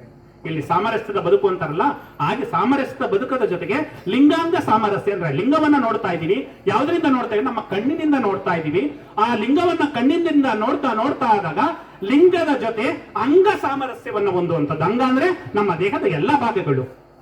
ಅದನ್ನ ನೋಡ್ತಾ ನೋಡ್ತಾ ಏನಾಗುತ್ತೆ, ಆ ಲಿಂಗವನ್ನ ನೋಡ್ತಾ ನನ್ನ ಎರಡು ಕಣ್ಣಿನಲ್ಲಿ ತದೇಕ ಚಿತ್ತದಿಂದ ನೋಡ್ತಾ ನೋಡ್ತಾ ಇದ್ದಾಗ ನೀವು ಯಾವ ರೀತಿ ಆ ರೀತಿ ನೋಡ್ತಾ ಇದ್ದಾರೋ, ನಿಮ್ಮ ಅನುಸಂಧಾನದ ಮೇಲೆ ನಮ್ಮ ಈ ಗಂಟಲಿನ ಒಂದು ಒಳಭಾಗದಲ್ಲಿ ಒಂದು ರೀತಿ ಅಮೃತಿ ಉತ್ಪತ್ತಿ ಆಗುತ್ತೆ. ಆ ಅನುಸಂಧಾನ ಆಗಬೇಕು. ಆ ಲಿಂಗಾಂಗ ಸಾಮರಸ್ಯ ಆದಾಗ, ಆ ಅಮೃತವನ್ನ ನುಂಗಿದಾಗ ಅದಕ್ಕಾಗುವಂತಹ ತೃಪ್ತಿ ಇನ್ನು ಅದನ್ನ ವರ್ಣಿಸೋದಿಕ್ಕೆ ಅಸಾಧ್ಯ. ಅಂತಹ ಒಂದು ಲಿಂಗಾಂಗ ಸಾಮರಸ್ಯವನ್ನ ಪಡಿಬೇಕು ಅಂದ್ರೆ ಇಷ್ಟಲಿಂಗವನ್ನ ಇಟ್ಕೊಳ್ಳಿ. ಅದನ್ನ ಇಟ್ಕೊಂಡು, ಇದಕ್ಕೆ ಸಮಯ ಇಲ್ಲ. ಬೆಳಿಗ್ಗೆ ಸಮಯವನ್ನೇ ಮಾಡಬೇಕು, ಮಧ್ಯಾಹ್ನ ಸಮಯವನ್ನೇ ಮಾಡಬೇಕು, ರಾತ್ರಿ ಸಮಯವನ್ನೇ ಮಾಡಬೇಕು ಅನ್ನೋದಿಲ್ಲ. ನಿಮ್ಗೆ ಯಾವಾಗ ಆಗುತ್ತೋ ಆವಾಗ ಕಷ್ಟಪಟ್ಟು ಮಾಡಬೇಡಿ, ಇಷ್ಟಪಟ್ಟು ಮಾಡಿ. ಯಾವುದನ್ನೇ ಪೂಜೆನಾದ್ರೂ ಅಷ್ಟೇ ಅಲ್ವಾ. ಹೆಂಡತಿ ಜೊತೆ ಆದ್ರೂ ಕೂಡ ಕಷ್ಟಪಟ್ಟಿರಬೇಡಿ, ಇಷ್ಟಪಟ್ಟಿರಿ. ಮನೆಯಲ್ಲೂ ಕೂಡ ಕಷ್ಟಪಟ್ಟಿರಬೇಡಿ, ಇಷ್ಟಪಟ್ಟಿರಿ. ಆಗ ಇಷ್ಟಪಟ್ಟು ಪೂಜೆಯನ್ನ ಮಾಡಿದಾಗ, ಇವತ್ತು ಇಷ್ಟಪಟ್ಟು ನೀವೆಲ್ಲ ಕೂತಿದ್ದೀರಾ, ಇಲ್ಲ ನಾನು ಹೊರಟೋಗ್ತಿದ್ರಿ ಅನ್ಕೊಂಡಿದ್ದೀನಿ. ನಾನು ನೋಡ್ತಾ ಇದ್ದೀನಿ ಸಂಖ್ಯೆಗಳು ಹೆಚ್ಚಾಗ್ತಾ ಇದೆಯಾ ಹೊರತು ಯಾರು ಕೂಡ ಇಲ್ಲಿಂದ ಹೋಗ್ತಾ ಇಲ್ಲ. ಅಂದ್ರೆ ಎಲ್ಲ ಯಾವ ರೀತಿ ಕೂತಿದ್ದೀರಾ? ಕಷ್ಟಪಟ್ಟು ಕೂತಿದ್ದೀರಾ? ಇಲ್ಲ, ಇಷ್ಟಪಟ್ಟು ಕೂತಿದ್ದೀರಾ. ಮಾಗನೂರಿನ ಇವತ್ತಿನ ಕಾರ್ಯಕ್ರಮ ತುಂಬಾ ಒಂದು ರೀತಿ ಅರ್ಥಪೂರ್ಣವಾದಂತಹ ಕಾರ್ಯಕ್ರಮ ಅಲ್ಲಣ್ಣ. ತುಂಬಾ ಇಷ್ಟವಾಗಿದೆ ನಮ್ಗೆ ಇನ್ನೂ ಅನೇಕ ಮಾತುಗಳನ್ನ ಹೇಳ್ಬೇಕು ಅನ್ಕೋತಾ ಇದ್ದೀನಿ. ಯಾಕಂದ್ರೆ ನಿಮ್ಮಲ್ಲಿ ಕೃತಿಯಲ್ಲೇ ಮೂಡಿದೆ. ಆ ಮೂಡಿರುವಾಗ ನಾವು ಅದನ್ನ ಹೆಚ್ಚಿಗೆ ವರ್ಣನೆ ಮಾಡೋದಕ್ಕೆ ಸಾಧ್ಯ ಇಲ್ಲ, ಸಮಯ ಆಗಿದೆ. ಸ್ವಾಮೀಜಿಗಳ ಆಶೀರ್ವಚನವನ್ನು ಕೂಡ ನಾವು ಕೇಳಬೇಕು. ಈ ಮಾಗನೂರಿನಲ್ಲಿ ಜೊತೆಗೆ ಈ ಸಾಮರಸ್ಯ ಬದುಕು ಅಂದ್ರೆ ನಮ್ಮ ಜೀವನ ನಶ್ವರ. ಅದಕ್ಕೆ ಹೇಳ್ತಾರೆ ಬಸವಣ್ಣವರು, ವ್ಯಾಧನೊಂದು ಮಲನ ತಂದಡೆ ಸಲುವ ಆಗಕ್ಕೆ ಬಿಲಿವರಯ್ಯ, ನೆಲ ನಾಳ್ವನ ಹೆಣವೆಂದಡೆ ಒಂದಡಕೆಗೆ ಕೊಂಬ ಬರಿಲ್ಲ ನೋಡಯ್ಯ, ಮೊಲನಿಂದ ಕರ ಕಷ್ಟ ನರನ ಬಾಳುವೆ ಸಲನೆಂಬು ನಮ್ಮ ಕೂಡಲ ಸಂಗಮ ದೇವನ ಅಂತ. ವ್ಯಾಧ ಅಂದ್ರೆ ಬೇಟೆಗಾರ ಕಾಡಿಗೆ ಹೋಗಿ ಒಂದು ಮೊಲವನ್ನ ಬೇಟೆ ಆಡ್ಕೊಂಡು ಬಂದು ಒಂದು ಜನನಿಬಿಡ ಪ್ರದೇಶದಲ್ಲಿ ಒಂದು ಸಂತೆಯಲ್ಲಿ ಮಾರಾಟಕ್ಕಿಡ್ತಾನೆ. ಮೊಲ ಸತ್ತೋಗಿರುತ್ತೆ. ಆ ಸತ್ತೋಗಿರೋ ಮೊಲವನ್ನ 100 ಜನ ನನಗ್ ಬೇಕು ಅಂತ ದುಡ್ಡು ಕೊಟ್ಟು ತಗೊಳಕ್ ಹೋಗ್ತಾ ಇದ್ದಾರೆ. ಆದ್ರೆ ಆಗರ್ಭ ಶ್ರೀಮಂತ, ಕೋಟಿ ಕೋಟಗಳ ಒಡೆಯ ಮಹಾರಾಜ ಅವನು ಸತ್ತೋಗ್ಬಿಟ್ಟಿದ್ದಾನೆ. ನೆಲನಾಳ್ವ ಅಂದ್ರೆ ರಾಜ, ಅವನು ನೆಲನಾಳು ಒಡೆಯ. ನೆಲನಾಳ್ವನ ಹೆಣವೆಂದಡೆ ಒಂದಡಕೆಗೆ ಕೊಂಬವರಿಲ್ಲ ನೋಡಯ್ಯ. ಅವನು ಸತ್ತೋಗ್ಬಿಟ್ಟಿದ್ದಾನೆ. ಅವನ ಹೆಣವನ್ನು ಯಾರಾದ್ರೂ ತಗೊಳ್ಬಹುದು ಅಂತ ನಾವು ಮಾರುಕಟ್ಟೆಯಲ್ಲಿ ಇಟ್ರೆ ಯಾರಾದ್ರೂ ತಗೋತಾರ? ನಮ್ಮ ಹಳ್ಳಿಗಳು ಹೇಳ್ತಾರೆ, ಒಂದ್ ಅಡಕೆಗೆ ಕೊಂಬವರಿಲ್ಲ ನೋಡಿ. ಬೋಟ್ ಅಡಕೆ ಕೊಟ್ಟು ಕೂಡ ತಗೊಳ್ಳಲ್ಲ ಅಲ್ವಾ. ಮಲನಿಂದ ಕರ ಕಷ್ಟ ನರನ ಬಾಳ್ವೆ ಅಂದ್ರೆ ಮನುಷ್ಯ ಸತ್ತ ನಂತರ ಅವನ ಸತ್ತ ದೇಹ ಸತ್ತ ಮೊಲಕ್ಕಿಂತಲೂ ಕೂಡ ಕೀಳಾಗುತ್ತೆ. ಸಲನೆಂಬ ಕೂಡಲ ಸಂಗಮ ದೇವನ ಅಂತ. ಅಂದ್ರೆ ಜೀವ ಇರುವಾಗ್ಲೇ ನಾವು ಆ ಒಂದು ಜೀವಾತ್ಮನನ್ನ, ಆ ಪರಮಾತ್ಮನನ್ನ ನೆನೆದಾಗ ಒಳ್ಳೆಯದಾಗುತ್ತೆ ಅಂತ ಹೇಳ್ತಾ, ಇವತ್ತು ನಮ್ಮ ಪೂಜ್ಯ ಶ್ರೀ ಶಿವಕುಮಾರ ಮಹಾಸ್ವಾಮಿಗಳವರ 5ನೇ ಪುಣ್ಯ ಸ್ಮರಣೆ ಕಾರ್ಯಕ್ರಮ ಅಲ್ಲ. ನಮಗೆ ಬೆಳದಿಂಗಳ ಶರಣರ ಚಿಂತನ ಮಂಥನ ಅಂತ ಅನ್ಕೊಂಡು ಬಂದು ಶಿವಕುಮಾರ ಸ್ವಾಮೀಜಿಗಳ ಬಗ್ಗೆ ಗೊತ್ತಿರಲಿಲ್ಲ ಇನ್ನೂ ಅನೇಕ ವಿಚಾರಗಳನ್ನ ಹೇಳ್ಬೇಕಾಗಿತ್ತು. ಆದ್ರೆ ಸಮಯದ ಅಭಾವದಿಂದ ಅದಕ್ಕೆ ಒಂದೇ ಒಂದು 4 ಸಾಲಿನ ಕವಿತೆಯನ್ನ ನಮ್ಮ GS ಶಿವರುದ್ರಪ್ಪ ಅವರು ಬರೆದಿದ್ದಾರೆ. ಯಾರ ಬಗ್ಗೆ? ನಮ್ಮ ಪೂಜ್ಯ ಶ್ರೀ ಶಿವಕುಮಾರ ಮಹಾಸ್ವಾಮಿಗಳ ಬಗ್ಗೆ. 111 ವರ್ಷ ಬದುಕಿದ್ದಂತಹ ಪುಣ್ಯ ಪುರುಷರು, ನಡೆದಾಡಿದ ದೇವರಾದವರು ನಮ್ಮ ಪೂಜ್ಯ ಶ್ರೀ ಶಿವಕುಮಾರ ಮಹಾಸ್ವಾಮಿಗಳು.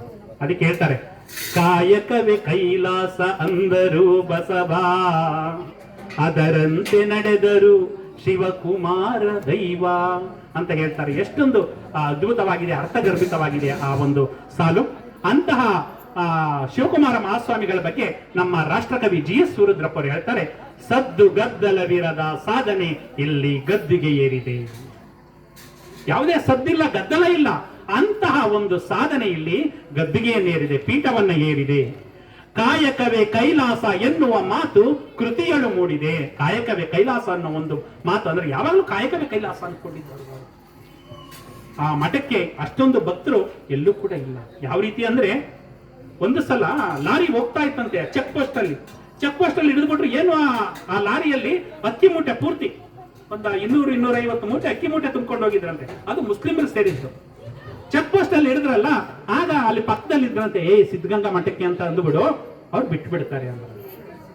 ಆಗ ಸ್ವಾಮಿ ಸಿದ್ಧಗಂಗಾ ಅವ್ರು ಹಿಡಿದ್ಮೇಲೆ ಎಲ್ಲಿ ದಾಖಲೆ ತೋರಿಸಂದಾಗ ಸ್ವಾಮಿ ಸಿದ್ಧಗಂಗಾ ಮಠಕ್ಕೆ ಅಂದ್ರಂತೆ. ಆಗ ಆಯ್ತು ಹೋಗಿ ಅಂತ ಹೇಳಿದ್ರಂತೆ. ಸ್ವಲ್ಪ ದೂರ ಆದ್ಮೇಲೆ ಆ ಓನರ್ಗೆ ಫೋನ್ ಮಾಡಿದ್ರಂತೆ, ಸ್ವಾಮಿ ನಾನು ಅಕ್ಕಿಯನ್ನ ತಗೊಂಡು ಬರ್ತಾ ಇದ್ದೆ, ಅದನ್ನ ಹಿಡಿದ್ರು ಚೆಕ್ ಪೋಸ್ಟ್ ಅಲ್ಲಿ ಏನು ದಾಖಲೆ ಇರ್ಲಿವಲ್ಲ, ಆಗ ದಾಖಲೆ ಇಲ್ಲದೆ ಹೋದಾಗ ಯಾರು ಹೇಳಿದ್ರು ಸಿದ್ಧಗಂಗಾ ಮಠಕ್ಕೆ ಅಂತ ಹೇಳು ಅಂದ್ರು. ನಾ ಸಿದ್ಧಗಂಗಾ ಮಠಕ್ಕೆ ಅಂದೆ, ಬಿಟ್ಬಿಟ್ರು ಅಂದಾಗ ಆ ಓನರ್ ಹೇಳಿದಂತೆ, ಮುಸ್ಲಿಂ ಆದ್ರೂ ಅದನ್ನ ಸಿದ್ಧಗಂಗಾ ಮಠಕ್ಕೆ ಹಾಕ್ಬಿಟ್ಟು ಬಂದ್ಬಿಡು. ಅಂದ್ರೆ ಅಂತಹ ಶಕ್ತಿ ಯಾವ್ದ್ರಲ್ಲಿದೆ? ಸಿದ್ಧಗಂಗಾ ಮಠದಲ್ಲಿದೆ. ಅದಕ್ಕೆ ಹೇಳ್ತಾರೆ, ಕಾಯಕವೇ ಕೈಲಾಸವೆನ್ನುವ ಮಾತು ಕೃತಿಯಳು ಮೂಡಿದೆ. ಕಾವಿಯುಡುಗೆಯನ್ನುಟ್ಟು ನಭವೇ ಕಿರಣ ಅಸ್ತವ ಚಾಚಿದೆ. ಎಲ್ಲ ನನ್ನವರೆನ್ನುವ ಭಾವದ ಕರುಣೆಯೇ ಕಣ್ತೆರೆದಿದೆ ಅಂತ ಹೇಳ್ತಾರೆ. ಅಂತಹ ಶಿವಕುಮಾರ ಮಹಾಸ್ವಾಮಿಗಳವರನ್ನ ನೋಡೋದಿಕ್ಕೆ ಅಟಲ್ ಬಿಹಾರ್ ವಾಜಪೇಯಿ ಅಂತ ಹಿಂದೆ ಪ್ರಧಾನಮಂತ್ರಿಗಳಾಗಿದ್ರು, ಅವರು ಬಂದಿರ್ತಾರೆ. ಎಲ್ಲಿಗೆ? ನಮ್ಮ ಸಿದ್ಧಗಂಗೆಗೆ ಬರ್ತಾರೆ. ಅಲ್ಲಿ ಅವ್ರು ಹೇಳ್ತಾರೆ, ಉತ್ತರದಲ್ಲಿ ಗಂಗಾ ನದಿ ಎಲ್ಲರ ದಾಹವನ್ನು ಇಂಗಿಸ್ತಾ ಇದೆ. ಅಂದ್ರೆ ದಾಹ ಆದಾಗ ಏನ್ ಮಾಡ್ತಾರೆ? ಗಂಗಾ ನದಿಗೆ ಹೋಗಿ ಗಂಗಾ ನದಿಯ ನೀರನ್ನ ಕುಡಿತಾರೆ. ಆದರೆ ದಕ್ಷಿಣದಲ್ಲಿ ಹಸಿವನ್ನ ತಣಿಸ್ತಾ ಇದೆ. ಯಾವುದು? ಸಿದ್ಧಗಂಗಾ ಮಠ.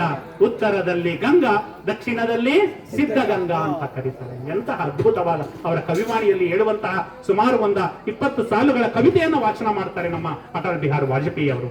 ಉತ್ತರದಲ್ಲಿ ಗಂಗೆ, ದಕ್ಷಿಣದಲ್ಲಿ ಸಿದ್ಧಗಂಗೆ ಅಂತ ಹೇಳ್ತಾರೆ. ಅಂತಹ ಸಿದ್ಧಗಂಗೆಗೆ ಹೋಗಿದಿರಲ್ಲ? ಎಲ್ಲ ಹೋಗಿದ್ದೀರಾ? ದಯಮಾಡಿ ಅದಕ್ಕಾದ್ರೂ ಹೋಗಿದ್ದೀರಲ್ಲ, ನನಗೆ ಖುಷಿ ಆಯ್ತು. ಶರಣ ಕ್ಷೇತ್ರಗಳಿಗೆ ವರ್ಷದಲ್ಲಿ ಒಂದಾದ್ರೂ ಶರಣ ಕ್ಷೇತ್ರವನ್ನ ಭೇಟಿ ಮಾಡಿ. ಮತ್ತೆ ಈ ಗ್ರಾಮವನ್ನ ನೋಡಿದಾಗ ನಮಗೂ ಕೂಡ ಒಂದು ವಚನ ಗ್ರಾಮ ಅನ್ನೋ ಕಾರ್ಯಕ್ರಮವನ್ನ ಮಾಡ್ತೀವಿ. ವಚನ ಗ್ರಾಮ ಅಂದ್ರೆ ಉಚಿತವಾಗಿ ಪ್ರತಿ ಮನೆಗೆ ಒಂದೊಂದು ವಚನ ಪುಸ್ತಕ ಕೊಡ್ತೇವೆ. ವಚನ ಪುಸ್ತಕವನ್ನು ಕೊಟ್ಟು ಈ ರೀತಿನೇ ಜನರೆಲ್ಲರನ್ನು ಸೇರಿಸಿ ವಚನ ಸಾಹಿತ್ಯದ ಬಗ್ಗೆ ಜಾಗೃತಿ ಉಂಟು ಮಾಡಿ ಆ ಗ್ರಾಮವನ್ನು ವಚನ ಗ್ರಾಮ ಅಂತ ಘೋಷಣೆ ಮಾಡ್ತೀವಿ. ಇದುವರೆಗೆ 16 ಗ್ರಾಮಗಳನ್ನ ನಮ್ಮ ಸಂಸ್ಥೆ ವತಿಯಿಂದ ವಚನ ಗ್ರಾಮ ಅಂತ ಘೋಷಣೆಯನ್ನ ಮಾಡಿದ್ದೇವೆ. ನಿಮ್ಮ ಈ ಒಂದು ಮಾಗನೂರನ್ನ ನೋಡಿದಾಗ ನಿಮ್ಮಲ್ಲಿರುವಂತಹ ಪುರುಷರು, ಮಹಿಳೆಯರು ಈ ರೀತಿ ಅನೋನ್ಯವಾಗಿ ನಡ್ಕೊಳ್ತಾ ಇರೋದು ಮತ್ತೆ ಈ ಒಂದು ಉಪನ್ಯಾಸವನ್ನ ಕೇಳ್ತಾ ಇರೋದನ್ನ ನೋಡಿ ನನಗೂ ಕೂಡ ಖುಷಿಯಾಗಿದೆ. ಮುಂದಿನ ದಿನಗಳಲ್ಲಿ ನೀವು ಯಾವ್ದಾದ್ರು ಒಂದು ಕಾರ್ಯಕ್ರಮವನ್ನ ಮಾಡುವಾಗ ನಮ್ಮನ್ನ ಸಂಪರ್ಕ ಮಾಡಿ. ಇಲ್ಲಿ ಪ್ರತಿ ಮನೆಗೆ ಒಂದು ವಚನ ಬುಕ್ ಕೊಟ್ಟು ಅನಂತರ ಇದೇ ರೀತಿ ಒಂದು ಎಲ್ಲರನ್ನು ಸೇರಿಸಿ ವಚನ ಗ್ರಾಮ ಕಾರ್ಯಕ್ರಮವನ್ನ ನಮ್ಮ ಸ್ವಾಮೀಜಿಗಳ ಒಂದು ದಿವ್ಯ ಸಾನ್ನಿಧ್ಯದಲ್ಲೇ ಮಾಡಬೇಕು ಅನ್ನೋ ಒಂದು ಹೆಬ್ಬಯಕೆ ಇದೆ. ಇಲ್ಲಿರುವಂತಹ ನಮ್ಮ ಮಾಸ್ಟರು ಮತ್ತೆ ಗ್ರಾಮದ ಮುಖಂಡರುಗಳು ನಮ್ಮನ್ನ ಸಂಪರ್ಕ ಮಾಡಿದ್ರೆ ಈ ವಚನ ಗ್ರಾಮವನ್ನ ಕಾರ್ಯಕ್ರಮವನ್ನ ಮಾಡೋಣ ಅಂತ ಹೇಳ್ತಾ, ಇವತ್ತು ಬೆಳದಿಂಗಳ ಶರಣರ ಚಿಂತನ ಮಂಥನ ಸಮಿತಿಯಲ್ಲಿ ಅನೇಕ ವಚನಗಳನ್ನ ಉದಾಹರಣೆಯನ್ನ ಕೊಟ್ಟಿದ್ದೇನೆ.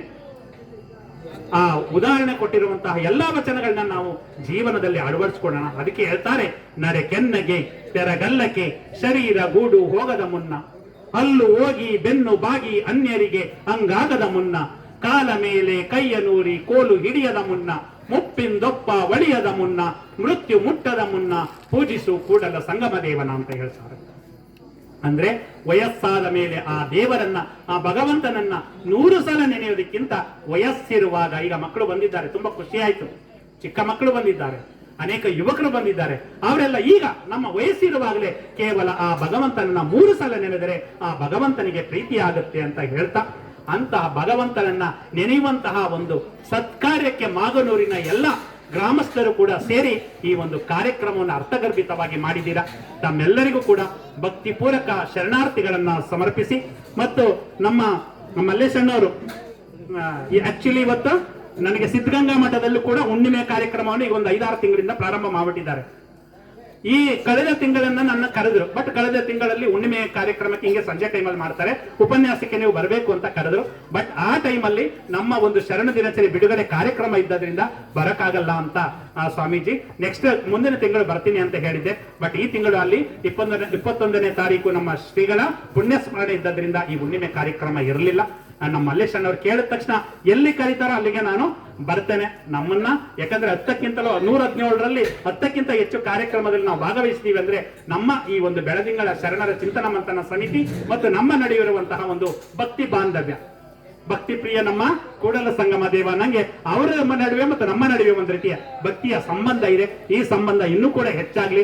ನಾವೇ ಹೆಚ್ಚು ಕಡಿಮೆ 100ಕ್ಕೂ ಹೆಚ್ಚು ಕಾರ್ಯಕ್ರಮಗಳು, 1000 ಕಾರ್ಯಕ್ರಮ ಆಗ್ಲಿ, ಆ 1000 ಕಾರ್ಯಕ್ರಮಗಳು ನಮ್ಮದು ಕೂಡ ಒಂದು 100 ಕಾರ್ಯಕ್ರಮಗಳು ಆಗುವಂತಹ ಶಕ್ತಿಯನ್ನ ಆ ಬಸವಣ್ಣನವರು ನಮಗೆ ಕರುಣಿಸ್ಲಿ ಅಂತ ಹೇಳ್ತಾ, ಮಾಗನೂರಿನ ಇವತ್ತಿನ ಕಾರ್ಯಕ್ರಮ ಅರ್ಥಗರ್ಭಿತವಾಗಿದೆ. ಇಂತಹ ಕಾರ್ಯಕ್ರಮವನ್ನು ನಡೆಸಿಕೊಟ್ಟಂತಹ ನಮ್ಮ ಮಳವಳ್ಳಿಯ ಬೆಳದಿಂಗಳಲ್ಲಿ ಶರಣರ ಚಿಂತನ ಮಂಥನ ಸಮಿತಿಯ ಎಲ್ಲ ಒಂದು ಪದಾಧಿಕಾರಿಗಳಿಗೆ ಮತ್ತು ಈ ಕಾರ್ಯಕ್ರಮವನ್ನು ಸದುಪಯೋಗ ಪಡಿಸಿಕೊಂಡಂತಹ ತಮಗೆ ಮತ್ತು ಈ ಕಾರ್ಯಕ್ರಮದಲ್ಲಿ ಆಶೀರ್ವಾದವನ್ನ ನೀಡಲು ಬಂದಿರುವಂತಹ, ಆಶೀರ್ವಚನವನ್ನ ನೀಡುವಂತಹ ಮತ್ತು ಈ ಕಾರ್ಯಕ್ರಮದಲ್ಲಿ ದಿವ್ಯ ಸಾನ್ನಿಧ್ಯವನ್ನು ದಯಪಾಲಿಸಿರುವಂತಹ ಪೂಜ್ಯ ಶ್ರೀ ಷಡಕ್ಷರ ಸ್ವಾಮಿಗಳು ಕೂಡ ನಮ್ಮನ್ನ ನೋಡಿದ್ದೆ ಅವರನ್ನ. ಆದರೆ ಈ ಒಂದು ಕಾರ್ಯಕ್ರಮದ ಮುಖಾಂತರ ಅವರ ಒಂದು ಸಾನ್ನಿಧ್ಯವನ್ನ ಪಡೆಯುವಂತಹ ಸೌಭಾಗ್ಯವು ಕೂಡ ನನ್ನದಾಗಿದೆ ಅಂತ ಹೇಳ್ತಾ, ತಮ್ಮೆಲ್ಲರಿಗೂ ಕೂಡ ಭಕ್ತಿಪೂರ್ವಕ ಶರಣಾರ್ಥಿಗಳನ್ನ ಸಮರ್ಪಿಸಿ ನನ್ನ ಒಂದೆರಡು ನುಡಿಗೆ ವಿರಾಮವನ್ನು ಹೇಳ್ತಾ ಇದ್ದೇನೆ. ಜೈ ಬಸವ, ಜೈ ಶರಣು.